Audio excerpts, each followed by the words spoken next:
819 పత్తిది. ఇది ఏంటంటే చెట్టు హైట్ పెద్దగా వస్తుంది. ఇది పెద్ద చెట్టు, దీన్ని కొంచెం దూరంగా విత్తుకోవాలి. దగ్గర విత్తడం వల్ల ఏంటంటే దోమ ఎక్కువ వస్తుంది.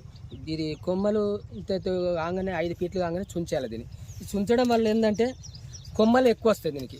కొందరు ఏంటంటే ఎంత పెద్ద పెరిగితే అంత ఎక్కువ కాయలు వస్తాయి అనుకుంటారు, అది అపోహ. అది ఇది చుంచడం వల్ల ఏమైందంటే ఈ సైడ్కున్న కొమ్మలు ఇట్లా సాగడం వల్ల ఎక్కువ కాయలు వస్తుంది. ఇది ఏంటంటే ఈ విత్తన స్పెషాలిటీ ఏంటంటే కింద నుంచి పై దాకా ఒకటే సైజ్ వస్తాయి. కొన్ని వెరైటీలు ఏంటంటే కింది కాయలు పెద్దగా ఉండి పైన రాంగ చిన్నగా వస్తుంది, కానీ ఇది అట్లా కాదు, పై దాకా పెద్దగానే వస్తుంది. మళ్ళీ ఒకటి ఏంటంటే ఈ పత్తి తీస్తుంటే అది తేలికగా వస్తూ ఉంటుంది అన్నట్టు.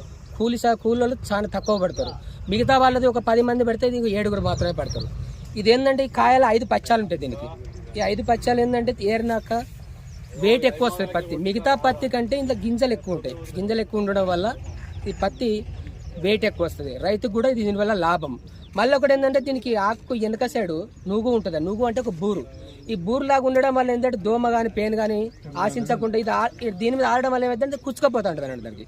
దానివల్ల మనకు దోమ ఉధృతి తక్కువగా ఉంటుంది.